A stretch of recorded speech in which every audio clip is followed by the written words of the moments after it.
Meus irmãos, a paz do Senhor Jesus. Esta é a lição de número 6, lição em que trataremos o conteúdo dos capítulos 10, 11 e 12 do livro dos Atos dos Apóstolos. O título do nosso estudo é A Fundação da Igreja Gentílica e no nosso esboço estão os seguintes assuntos. Primeiro, a conversão de Cornélio. Segundo, o Espírito Santo sobre os gentios. Terceiro, os discípulos em Antioquia. Quarto, Pedro e Tiago perseguidos. E 5, a morte de Herodes. Vamos então começar pelo capítulo de número 10. O destaque deste capítulo de número 10 é a história de Pedro e de Cornélio. Uma história muito bonita, mas à primeira vista, essa história talvez não pareça um campo muito fértil, porque trata-se apenas de mais uma conversão entre tantas, mas quem a ler atentamente vai descobrir a grande riqueza do seu significado. Consideremos primeiro a história como um todo. É a própria história do crescimento do cristianismo. O cristianismo cresceu da mesma maneira como cresce um indivíduo. E crescer, meus irmãos, nunca é coisa fácil. Um dos problemas mais difíceis do crescimento é sair de casa. Ninguém pode ficar aninhado no lar paterno para sempre. Também não pode ignorar o fato de que sem o abrigo paterno, o primeiro em que você já esteve, não haveria vida. Um homem deve sair de casa como um pássaro deixa o seu ninho e, no entanto, ele não pode se esquecer do fato de que deve a sua vida à sua casa primeira. O cristianismo nasceu em um lar judeu. Naquele lar, o cristianismo aprendeu que religião e moralidade andam juntas, de mãos dadas, em uma união inseparável. As implicações mundiais do cristianismo, no entanto, não poderiam ser confinadas dentro dos muros do judaísmo. O judaísmo era a religião de uma nação. O cristianismo é a religião de todas as nações. As roupas do judaísmo tiveram que ser arrancadas. Aquela exclusividade que o judaísmo exigia para si teve que ser substituída. O provincialismo do judaísmo foi trocado pelo universalismo do cristianismo. A história de Pedro e de Cornélio é a primeira vez em que um gentil foi publicamente e oficialmente acolhido na Irmandade Cristã, sem se conformar com os requisitos da lei judaica. Portanto, essa história marca o ponto em que o cristianismo dramaticamente afirmou a sua independência do judaísmo. Essa declaração era precisa, era necessária e ela tinha que vir porque o cristianismo, pela sua própria natureza, não pode ser secundário, não pode estar subjugado a nada mais. Ele não pode ser verdadeiro e manter-se debaixo de algum sistema eclesiástico, religioso ou institucional. As principais figuras da história são Pedro e Cornélio. Eles são as últimas pessoas do mundo que você esperaria que fossem unidas por alguma coisa ou unidas a alguma coisa. Em primeiro lugar, Cornélio era gentil, Pedro era judeu. E entre eles estava um grande abismo. Além disso, Cornélio era um oficial de alta patente do Império Romano. Pedro, por sua vez, não tinha posto algum. Ele era o pescador, seguidor de um carpinteiro crucificado por Roma. Cornélio era um homem do mundo. Pedro era alguém com pouca, talvez nenhuma experiência fora da sua própria província lá na Galileia. Até que a sua posição no movimento cristão levou a um estágio bem mais amplo de atividade mundial. Muitos pais não perceberam, mas a esquerda tentou destruir a educação conservadora. E muitos deles só notarão os perigos do globalismo e do esquerdismo quando for tarde demais. Aparentemente, o Brasil venceu o risco de se tornar uma ditadura comunista, mas o desafio de educar nossos filhos fora do alcance de mentes diabólicas nunca foi tão urgente. Os vários esquerdistas que governaram o Brasil nos fizeram sentir incapazes, isolados e sem condições de reagir, ainda que nós, os conservadores, fôssemos e somos a maioria do povo brasileiro. Por isso, a sua família precisa ler o Guia Conservador da Família Brasileira, escrito para auxiliar os pais que desejam ver cumpridos nas vidas de seus filhos e da nação brasileira os propósitos de Deus.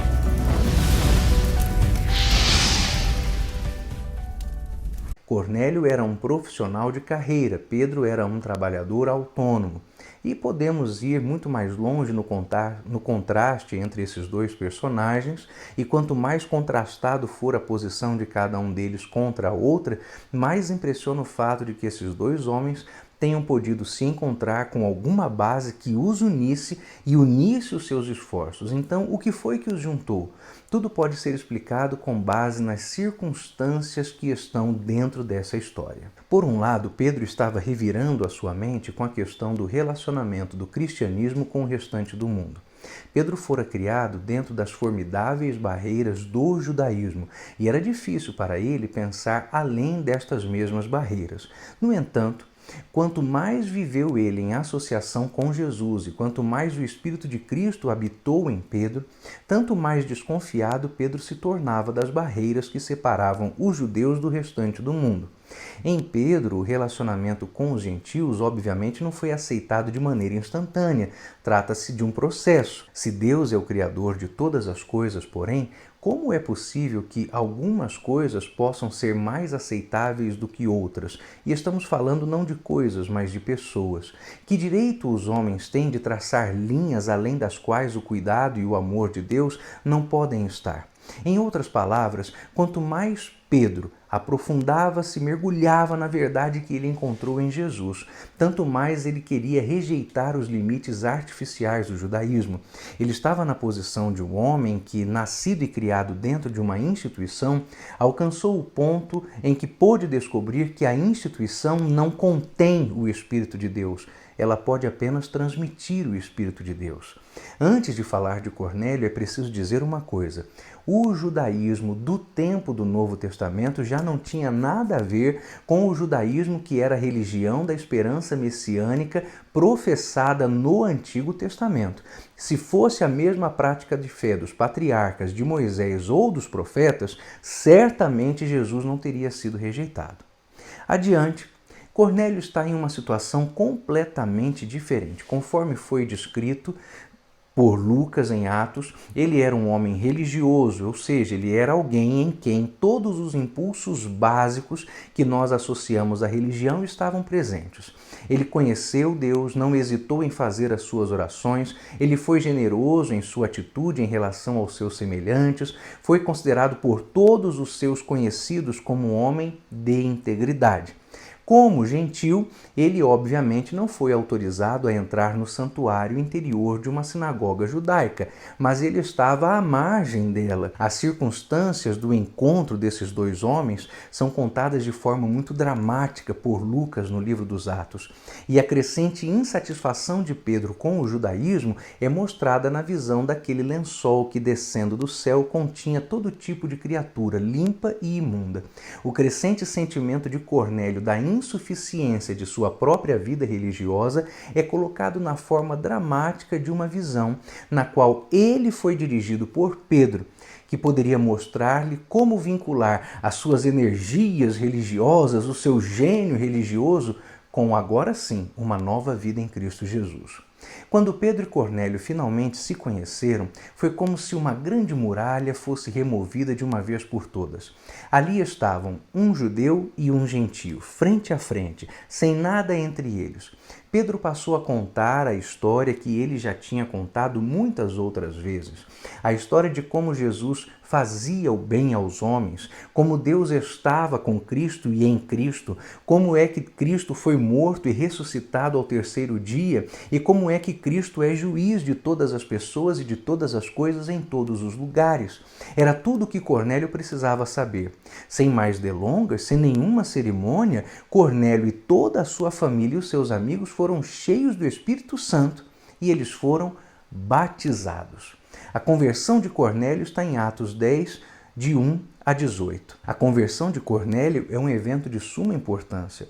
O modo como Lucas redige salienta isso. Ele usa um recurso comum na escrita épica, de relatar duas vezes todos os detalhes da história. Tudo aquilo que é contado em Atos 10 e 9 nos seguintes é repetido por Pedro na sua defesa em Atos 11, 4 e a seguir. A visão do centurião em 10, 3 é descrita novamente pelo próprio Cornélio na chegada chegada de Pedro a Cesareia em 10:30. Tal ênfase é porque este é o primeiro caso da admissão de um pagão incircunciso no cristianismo. Mas se toda a questão da legitimidade de admitir gentios já tivesse sido resolvida no caso de Cornélio, as discussões posteriores em Jerusalém, Gálatas 2, Atos 15, nunca teriam ocorrido. Cornélio, então, é o primeiro, mas isso não significa que os judaizantes estivessem finalmente vencidos no seu legalismo.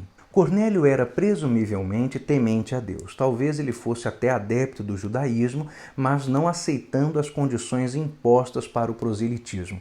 Como ele era de nascimento um homem gentil e não era prosélito, a sua admissão no batismo sem circuncisão foi um novo paradigma, foi uma nova partida.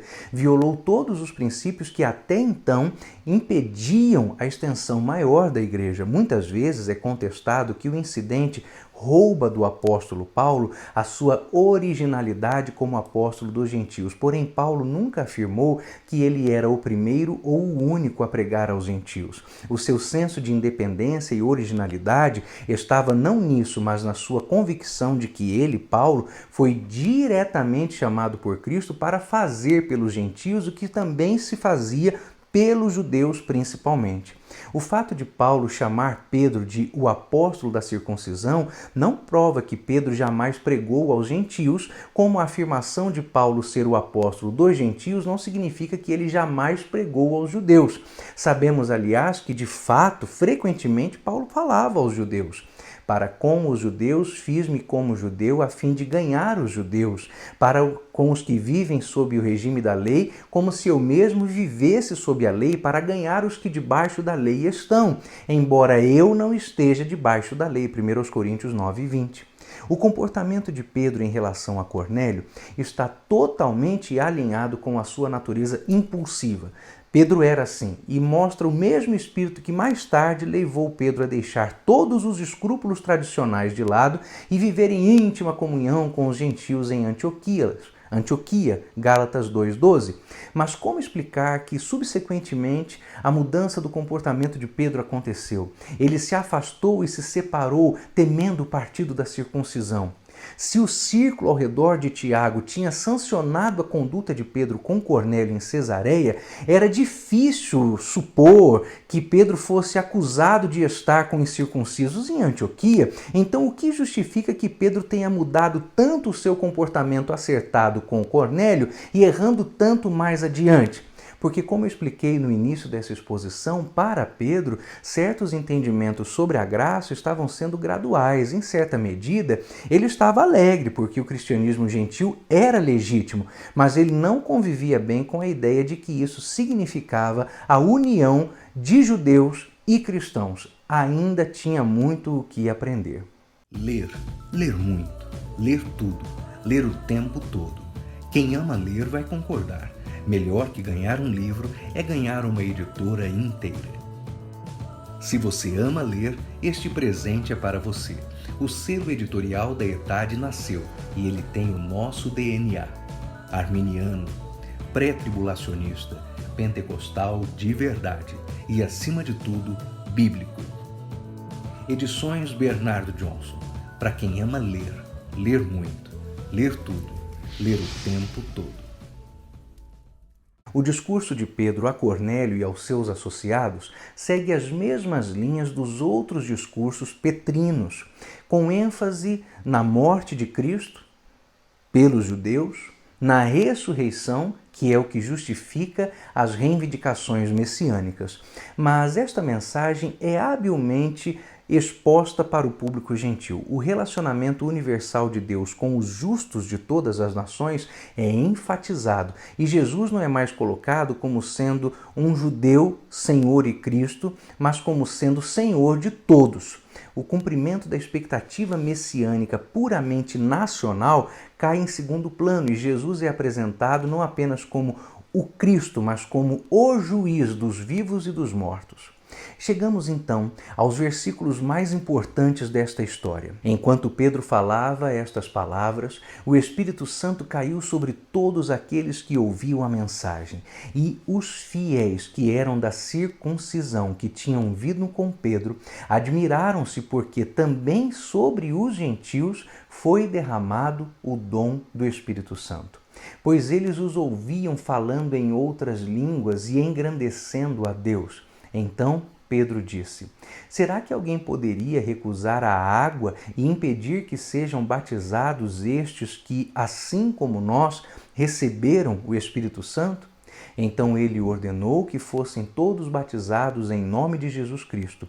Então lhe pediram que permanecessem com eles por alguns dias. Atos, capítulo 10, versículos 44 a 48. Tornou-se muito claro nesse texto que não existe uma ordem de acontecimentos estabelecida entre o batismo com fogo e o batismo em águas. As pessoas podem receber um sem que tenham passado pelo outro ainda. São eventos distintos. Outra coisa importantíssima: os mesmos batismos não substituem um ao outro.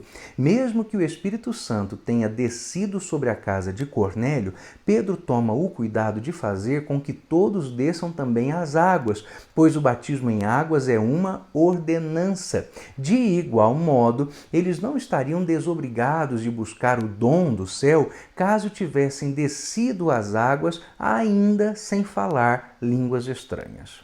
Vamos agora ao capítulo de número 11. O destaque do capítulo de número 11 é o protesto feito contra Pedro. Embora não houvesse internet no primeiro século, não demorou muito para chegar até Jerusalém a notícia de que Cornélio e a sua casa haviam se tornado cristãos. Que triunfo para o novo movimento! Ele se estendia finalmente para além das fronteiras nacionais e religiosas e começava a abraçar o mundo. Algo como um comício da vitória era aquilo que se deveria esperar por estas notícias em Jerusalém. Mas ao invés disso, houve uma reunião de protesto. O protesto foi dirigido contra Pedro e a soma e substância disso foi que Pedro tinha feito uma refeição com gentio, violando a lei cerimonial. Como seria possível para Cristo salvar um mundo em que uma pessoa era proibida de comer uma comida com outra pessoa? Os opositores de Pedro jamais pararam para descobrir. O protesto não foi de todo o grupo cristão, mas veja bem, do partido da circuncisão. Aparentemente, havia dentro do grupo dos cristãos um grupo menor, que era ultraconservador. Eles eram os históricos do cristianismo primitivo, meticulosamente ortodoxos, eram a ala radical, e a sua plataforma repousava sobre o pressuposto de que o cristianismo era um movimento dentro do judaísmo e, portanto, deve estar em conformidade com a vida e a prática do judaísmo como eles o conheciam.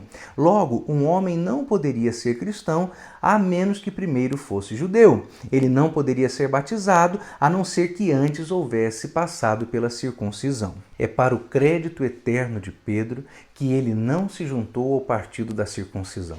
Ele era judeu, palestino, ele nunca esteve além das colinas do seu próprio país, ele era pescador de profissão e não possuía nenhuma das amplas influências educacionais da época, mas ele tinha Jesus. Tinha uma estreita associação com a mente emancipadora do Salvador, que mais do que compensava qualquer deficiência acadêmica. Durante aqueles breves anos de aprofundamento na intimidade com Jesus, Pedro aprendeu, ele recebeu o Espírito de seu mestre e esse Espírito o levou a tomar uma decisão acertada, mais do que qualquer outra instrução poderia ser capaz de provocar. A história inicial da igreja em Antioquia é algo que agora passamos a estudar, Atos 11, de 19 a 30.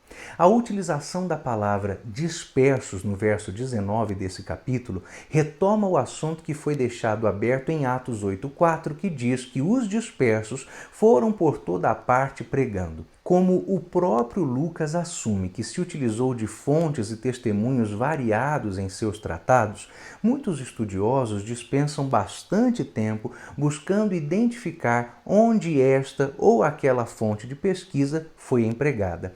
Aqui Aqui, o consenso geral é de que Lucas consultou crônicas e apontamentos muito confiáveis, claro, sobre o desenvolvimento da igreja em Antioquia. Assim como Filipe pregou aos samaritanos e o seu trabalho foi confirmado por Pedro e por João, Atos capítulo 8, 14 a 17, a conversão de Cornélio em Cesareia por Pedro foi aprovada pela igreja em Jerusalém, Atos 11, 18. Agora, em Antioquia, Barnabé vai confirmar o que estava acontecendo lá, Atos 11, de 22 a 24. Lucas tem a preocupação de mostrar que cada estágio missionário do cristianismo em rápida expansão era confirmado. Todas essas novidades tinham o consentimento, a chancela da igreja em Jerusalém. Acho que Lucas não sabia o quanto isso seria importante para que pudéssemos negar doutrinariamente a primazia do episcopado romano, embora isso não sirva para fundamentar um papado em Jerusalém, que fique bem claro. Estes versículos servem para esclarecer a história missionária do cristianismo. Nós estamos vendo almas se rendendo a Cristo em terras gentias, mas ainda não é por causa do trabalho de Paulo como evangelizador. Estas almas gentias estão sendo ganhadas para Cristo desde o martírio de Estevão. Isso significa que, além de Paulo, diversos outros cristãos estavam desempenhando chamados evangelísticos entre os gentios. É importante essa afirmação porque o trabalho de Paulo como escritor inspirado no Novo Testamento e os relatos detalhados de sua vida feitos por Pedro fizeram sombra sobre a evangelização gentia feita por helenistas e por outros gentios também. Antioquia é classificada como capital do Oriente e foi a sede do legado imperial da província romana na Síria e na Cilícia. Era a terceira principal cidade do Império Romano, atrás apenas da própria Roma e de Alexandria, no Egito. A massa da população era síria, com uma grande colônia judaica, mas sua cultura era principalmente grega, era um centro comercial muito importante. A alguns quilômetros de distância estava Delfos, que era a cidade sede do culto de Apolo e Artemis. O centro de gravidade do cristianismo estava mudando de Jerusalém para a Antioquia. A tradição associa, aliás, estreitamente Pedro à cidade de Antioquia, dizendo que ele foi o seu primeiro bispo, e vários nomes ilustres posteriores entre os bispos sucessores de Pedro são Inácio e João Crisóstomo. No episódio da ida de Barnabé até Antioquia, nós temos alguns indicativos interessantes. Primeiro, Barnabé, embora não seja um dos 12, está desempenhando a função apostólica, porque ele assume a mesma atividade de confirmação que foi anteriormente realizada por Pedro e João na missão de Filipe em Samaria. Ele era certamente uma figura muito mais importante na igreja primitiva do que nós podemos perceber. 2. Quando ele se ligou a Paulo, este último ocupou por algum tempo posição subordinada a Barnabé. E, de fato, todo o trabalho de Paulo deve, muito mais do que comumente é reconhecido, ao encorajamento de Barnabé ao seu ministério. 3. É interessante que alguém que era levita, leia Atos 4,36, e presumivelmente estava associado ao culto nacional, tenha se separado tanto de suas convicções judaicas a ponto de se identificar plenamente, veja só, com o movimento helênico e gentílico dentro do cristianismo. Agora vamos a Atos 11, de 27 a 30, a profecia de Ágabo. Este parágrafo levanta problemas difíceis, tanto da história quanto da crítica textual. Ei-la aí de novo. Barnabé e Paulo estão indo em visita a Jerusalém como representantes portadores de alívio da igreja rica de Antioquia para a presumivelmente e atingida igreja da Judéia, numa missão que marcaria um estágio significativo da transferência do centro de gravidade do cristianismo de Jerusalém para Antioquia. Os críticos duvidam que essa história contada por Lucas aconteceu.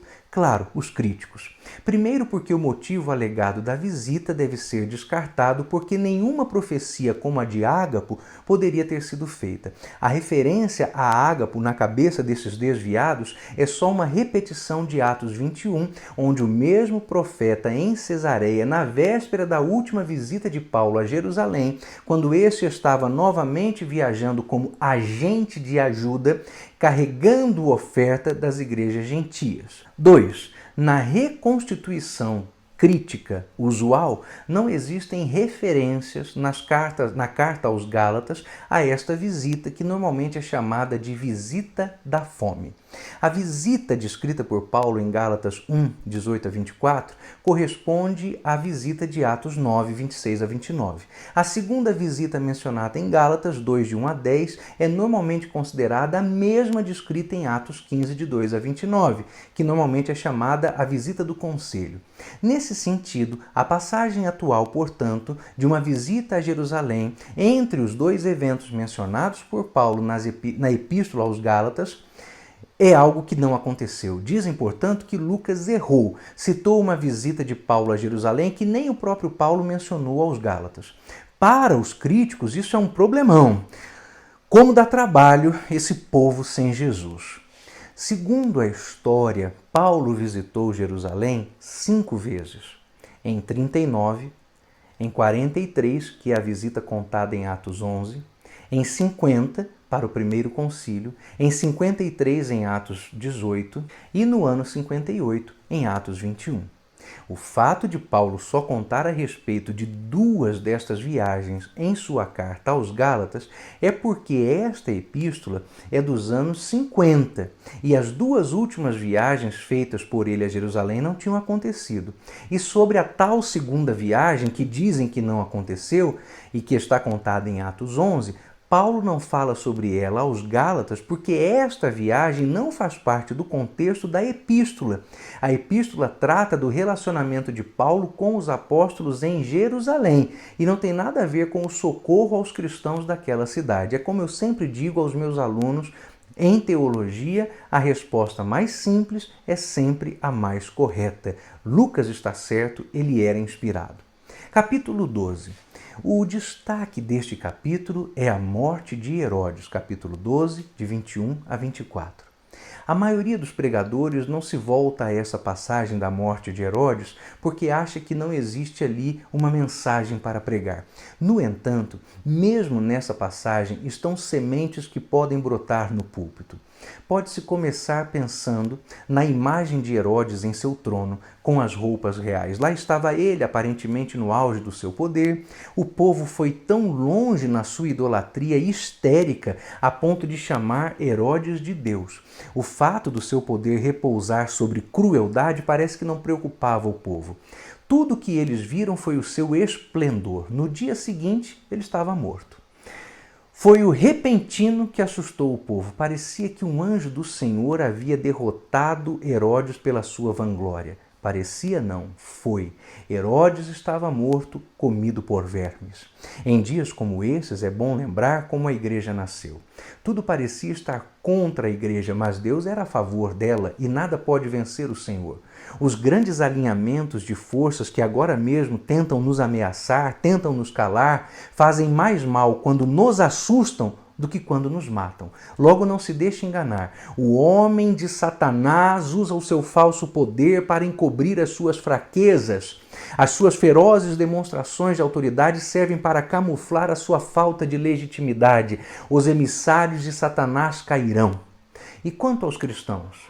O que fazem os cristãos com relação a Herodes? Aquele reizinho estava colocando na prisão, matando crentes, perseguindo os servos de Deus, e os crentes apenas suportavam.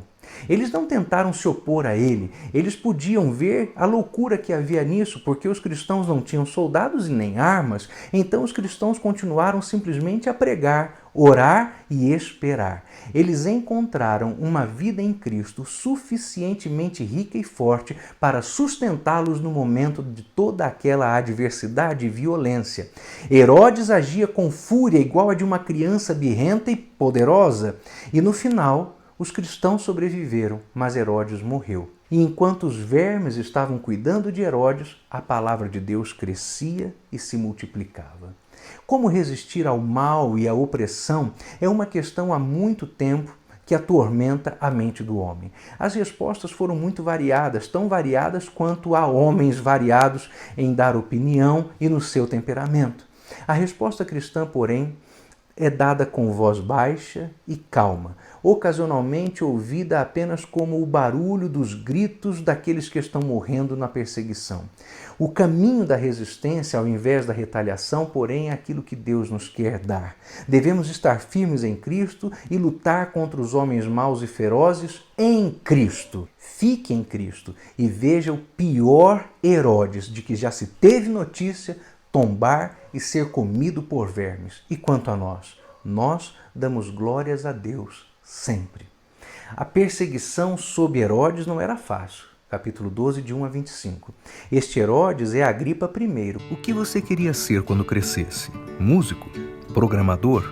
Cozinheiro? Cientista? Um teólogo? Na verdade, você é teólogo e não sabe. Neste livro de autoria do pastor Gunnar Berg, você vai perder o medo da teologia, vai perder o medo de estudar a Bíblia sozinho e vai descobrir como é fácil conhecer verdadeiramente a Deus a partir de sua palavra. É hora de descobrir como se forma uma doutrina bíblica e aprender quais as necessidades devocionais de um teólogo. Afinal, você é teólogo, só não sabe ainda.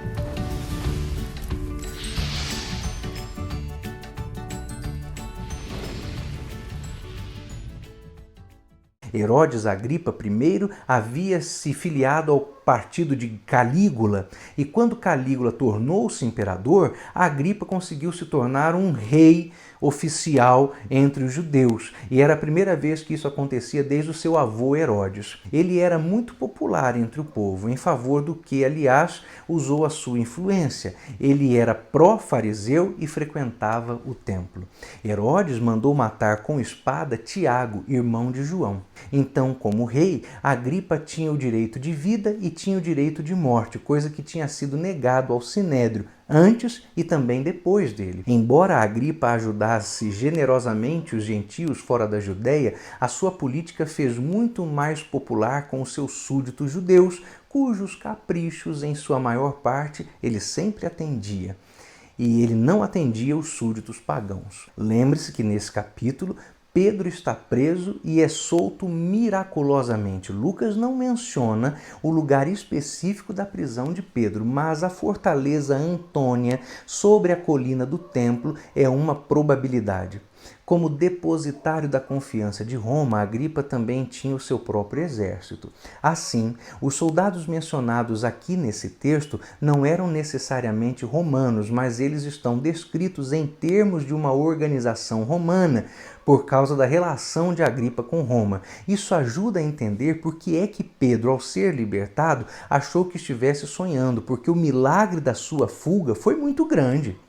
Os crentes naquela época costumavam se reunir nas casas e não em prédios eclesiásticos. E isso aconteceu durante os primeiros 300 anos da igreja. Aliás, como acontecia com os judeus pobres que não podiam ter uma sinagoga. Foi então para uma casa de cristãos, a casa de Maria, mãe de João Marcos, que Pedro correu. Chegamos então ao episódio, sim, da morte de Herodes. Agripa I estava ostentando seu poder, ele gostava. Essa exibição pública aconteceu no Teatro de Cesareia, que foi construído pelo seu avô Herodes, o Grande. As fundações desse teatro estão até hoje lá. Segundo Joséfo, esse discurso de Herodes aconteceu em um dia de festival que honrava o imperador, talvez fosse o aniversário de Calígula. Joséfo relata então, nessa ocasião, que Agripa exibiu o seu poder e os seus aduladores começaram a aplaudir como se ele fosse um deus. Esse tipo de coisa era comum entre os gregos, mas veja que agora até mesmo o imperador romano esperava que somente ele, o imperador, fosse adorado e os outros oficiais recusassem-se ser louvados. Então o que Herodes fez foi demais até para os padrões do paganismo romano. Esta reunião aconteceu entre Herodes e os moradores de Tiro e Sidom, a pedido deles para tentar conseguir comida que era enviada às suas cidades regularmente por Herodes. O reizinho falso resolveu aproveitar a oportunidade para mostrar-se mais uma vez e ser adorado de novo. Quando o povo louvou, ele sentiu-se Deus. Joséfo conta então que ele foi carregado ao seu palácio, onde morreu aos 54 anos, depois de 5 dias com dores terríveis de estômago, causadas por vermes. A morte causada por doença de intestino pelos vermes era considerada a morte mais terrível naquela época. Era a prova de que ele foi castigado pelo Senhor.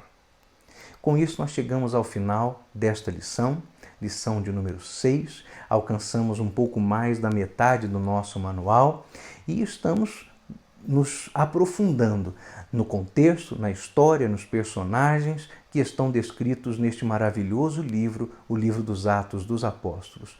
Deus abençoe a sua vida pela sua disposição em estudar. Continue lendo, relendo, assistindo esta aula quantas vezes precisar, preparando-se para a prova, e eu sei que o Senhor Jesus Cristo acrescentará muitos frutos à sua vida, advindos desse amor pela sua palavra. Que Deus em Cristo Jesus te abençoe.